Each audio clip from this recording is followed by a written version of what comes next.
JSW group ने recently एक announcement किया है। ये कॉपर इंडस्ट्री एंटर कर रहे हैं और इसके लिए वो 10.33 लाख करोड़ रुपीस इन्वेस्ट करने वाले हैं। इस इन्वेस्टमेंट से ईस्टर्न ओडिशा में एक 500,000 मेट्रिक टन कैपेसिटी का कॉपर स्मेल्टर सेटअप किया जाएगा। ये स्मेल्टर 2028 से 2029 तक सेटअप हो जाएगा। आज हम JSW के इस नए बिजनेस के डिटेल्स समझेंगे। हम ये भी समझेंगे कि JSW इस इंडस्ट्री में अभी क्यों एंटर कर रहा है, कॉपर इंडस्ट्री इतना इंपॉर्टेंट क्यों है और कौन से सेक्टर्स में कॉपर का यूज होता है, हम ये भी समझेंगे। हम ये भी देखेंगे कि इस इंडस्ट्री में और कौन से इंडियन प्लेयर्स हैं और ये कैसे ऑपरेट कर रहे हैं। आखिर में हम ये भी समझेंगे कि इंडिया का कॉपर के ग्लोबल ट्रेड में क्या कंडीशन है और कॉपर इंडस्ट्री में नए प्लेयर्स के आने से हमारे इंटरनेशनल ट्रेड पे क्या असर होगा। चलिए शुरू करते हैं। जनवरी 2025 में JSW ने 2.39 करोड़ का एक इन्वेस्टमेंट किया था।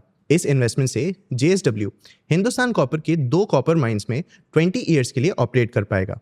JSW के पास इन माइंस के ऑपरेशंस को और 10 ईयर्स से एक्सटेंड करने का भी ऑप्शन होगा। और अब 10.33 लाख करोड़ रुपीस के नए इन्वेस्टमेंट के साथ JSW उन माइंस के कॉपर को प्रोसेस कर पाएगा।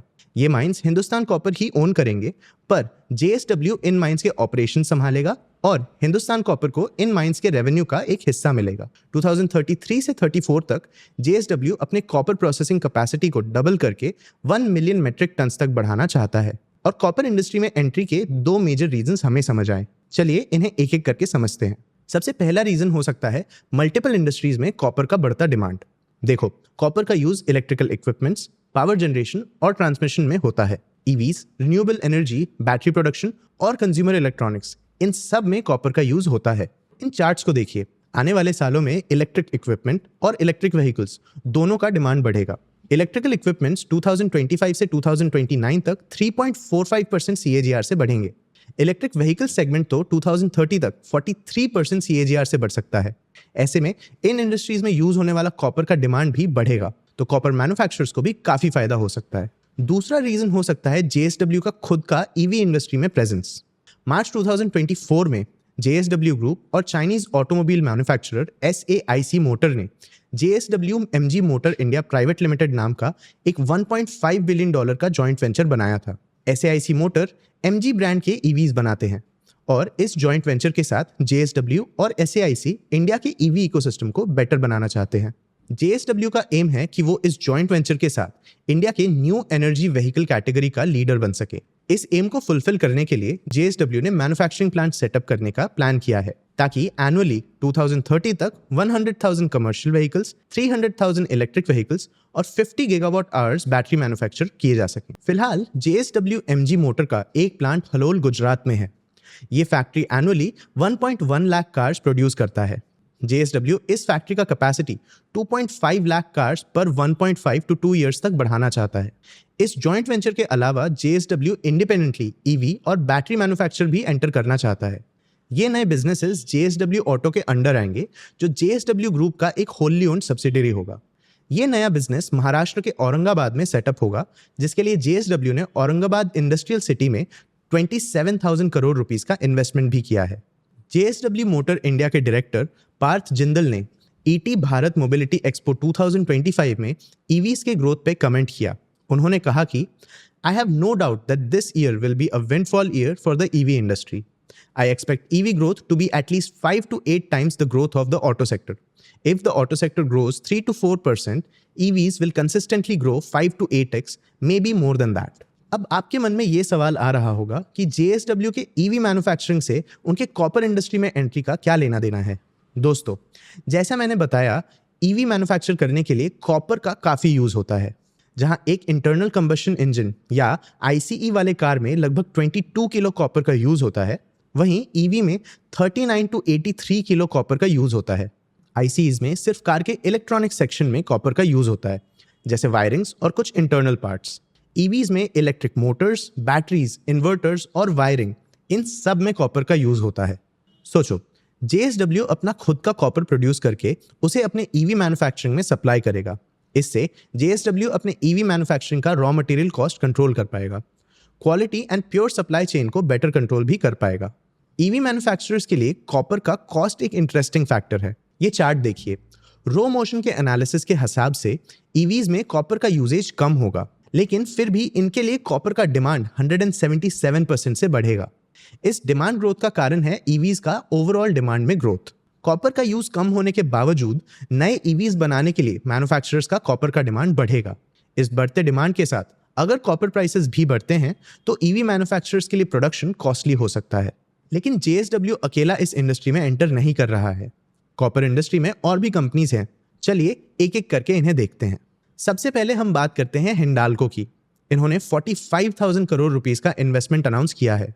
ये इन्वेस्टमेंट इनके एल्यूमिनियम, कॉपर और स्पेशलिटी अलूमिना सेगमेंट्स में किया जाएगा। इस इन्वेस्टमेंट से Hindalco industries domestic copper supply improve करने का प्लान कर रहा है। हिंडाल्को ईवी, ऑटोमोटिव, पैकेजिंग और इलेक्ट्रॉनिक सेक्टर के लिए high value engineered metal products भी मैन्युफैक्चर करने का प्लान कर रहा है। हिंडाल्को कॉपर इंडस्ट्री में एक नया प्लेयर नहीं है। ये पहले भी कॉपर मैन्युफैक्चरिंग में इन्वॉल्व था और सिर्फ एल्यूमिनियम इंगट्स और कॉपर कैथोड्स मैन्युफैक्चर करते थे। लेकिन इन प्रोडक्ट्स के प्रॉफिट मार्जिन्स कमोडिटी साइकिल्स के कारण काफी वॉलेटाइल थे। इसीलिए हिंडाल्को अब एक इंजीनियर्ड सॉल्यूशंस पार्टनर बनने की कोशिश कर रहा है। मतलब हिंडाल्को दूसरे कंपनीज के साथ कोलैबोरेट करके उनके प्रोडक्ट्स डिजाइन और डेवलप करेगा। इसके लिए वो specialised value added metal products जैसे प्रेसिशन कॉपर फॉयल और स्पेशलिटी एल्यूमिनियम प्रोडक्ट्स मैन्युफैक्चर करेंगे। हिंडाल्को ने कुछ स्पेशल इनिशिएटिव्स भी अनाउंस किए हैं। ये आदित्य एल्यूमिनियम कॉम्प्लेक्स में इंडिया का पहला डेडिकेटेड कॉपर फॉयल फैसिलिटी बना रहे हैं। ईवी इकोसिस्टम का क्रिटिकल सप्लायर बनने के लिए बैटरी मेकर्स और ईवी मैन्युफैक्चरर्स के साथ कोलैबोरेशन भी कर रहे हैं। हिंडाल्को इसरो के साथ भी कोलैबोरेट कर रहा है डिफेंस के लिए हार्ड एलॉय प्रोडक्ट्स बनाने के लिए। ये चंद्रयान और मंगलयान के लिए यूनिक पार्ट्स भी मैन्युफैक्चर करेंगे। हिंडाल्को के बाद बात करते हैं अडानी ग्रुप की। ये भी कॉपर इंडस्ट्री में कुछ इंटरेस्टिंग स्टेप्स ले रहे हैं। मार्च 2024 में अडानी ग्रुप का एक होल्ली ओन्ड सब्सिडियरी कच्छ कॉपर ने गुजरात के मुंद्रा में एक ग्रीनफील्ड कॉपर रिफाइनरी का ऑपरेशन स्टार्ट किया था। इस यूनिट के फर्स्ट फेज में $1.2 बिलियन का इन्वेस्टमेंट किया गया था। इससे 5 लाख मेट्रिक टन पर एनम का एक कॉपर स्मेल्टर एस्टैब्लिश किया गया। कंपनी ने इस यूनिट का मैन्युफैक्चरिंग कैपेसिटी 2028 से 2029 तक 10 लाख मेट्रिक टन तक बढ़ाने का प्लान किया है। अडानी ग्रुप के कच्छ कॉपर लिमिटेड और प्रणीता वेंचर्स प्राइवेट लिमिटेड ने रिसेंटली एक जॉइंट वेंचर बनाया। इस जेवी का नाम प्रणीता इको केबल्स लिमिटेड है, जिससे अडानी ग्रुप अब वायर्स एंड केबल्स इंडस्ट्री में भी एंटर करेगा। इससे पहले बिरला ग्रुप ने अल्ट्राटेक सीमेंट्स के साथ इस सेक्टर में एंट्री ली थी। इस अनाउंसमेंट की वजह से existing wires and cable companies के स्टॉक भी गिर गए थे। हमने बिरला ग्रुप के वायर्स एंड केबल्स में एंट्री पे भी एक वीडियो बनाया है। मैं सजेस्ट करूंगा कि आप इसे जरूर देखें। वीडियो की लिंक डिस्क्रिप्शन में मिल जाएगी। तो अभी तक तो हमने देखा कि कैसे इंडिया के major metal manufacturers copper industry में एंटर कर रहे हैं और इससे इन कंपनीज को फायदा हो सकता है। इंटरेस्टिंग बात यह है कि कंपनीज के इस इंडस्ट्री में आने से सिर्फ कंपनीज को ही नहीं बल्कि पूरे इंडियन इकोनॉमी को फायदा होगा। चलिए समझते हैं कैसे। देखो, फिलहाल इंडिया कॉपर का नेट इंपोर्टर है, लेकिन हमेशा ऐसा नहीं था। 2018 में वेदांत के 4 लाख मेट्रिक टन कैपेसिटी का कॉपर माइन बंद होने के बाद इंडिया के कॉपर इंपोर्ट्स और भी बढ़ गए। 2018 के पहले इंडिया ऑलमोस्ट 20 इयर्स तक कॉपर का नेट एक्सपोर्टर था। करंट नंबर्स की बात करें तो हमारा annual copper consumption 7.5 lakh metric ton है। इसमें से India domestically 5.55 lakh metric ton refined copper produce करता है। तो बाकी डिमांड मीट करने के लिए हमें इंपोर्ट करना पड़ा। इंडिया हर साल लगभग 5 लाख टन कॉपर इंपोर्ट करता है। हमारे टॉप 3 इंपोर्ट लोकेशंस इंडिया, शीले और ऑस्ट्रेलिया हैं। ये तीनों कंट्रीज हमारे इंपोर्ट्स में 30%, 20% और 11% कंट्रीब्यूट करते हैं। एज ऑफ मार्च 2024, इंडिया हर साल $1.2 बिलियन कॉपर इंपोर्ट्स पे स्पेंड करता है। अब देखो, कॉपर अल्टीमेटली एक कमोडिटी है, तो इसके प्राइसेस ग्लोबल फैक्टर्स और जियोपॉलिटिकल सिचुएशंस पे डिपेंड करते हैं। जैसे रिसेंटली ग्लोबल कॉपर प्राइसेस $10,000 पर टन से ऊपर चले गए। इस प्राइस राइज का कारण है ट्रंप के पोटेंशियल टैरिफ्स। ट्रंप प्रेसिडेंसी ने एल्यूमिनियम और स्टील इंपोर्ट्स पे ऑलरेडी टैरिफ्स बढ़ा दिए। ट्रंप ने लास्ट मंथ कॉमर्स डिपार्टमेंट को यूएस के कॉपर इंपोर्ट्स को इन्वेस्टिगेट करने का ऑर्डर दिया था। ग्लोबल कॉपर सप्लायर्स को बढ़ते टैरिफ्स का डर लगा, जिसके कारण उन्होंने एक्सेस कॉपर यूएस को सप्लाई करना शुरू कर दिया। इस वजह से एक ग्लोबल शॉर्टेज हो गया और सप्लाई कम होने से प्राइसेस बढ़ गए। और प्राइसेस बढ़ने से इंडिया जैसे कॉपर डिपेंडेंट कंट्रीज के लिए कॉस्ट बढ़ सकते हैं। कॉपर डिपेंडेंट कंपनीज के लिए भी कॉस्ट बढ़ सकते हैं। तो इस रिस्क को मिटिगेट करने के लिए हमें अपना डोमेस्टिक कॉपर प्रोडक्शन भी बढ़ाना होगा, ताकि हम इंपोर्ट डिपेंडेंसी कम कर पाए और सेल्फ सफिशिएंट बन पाए।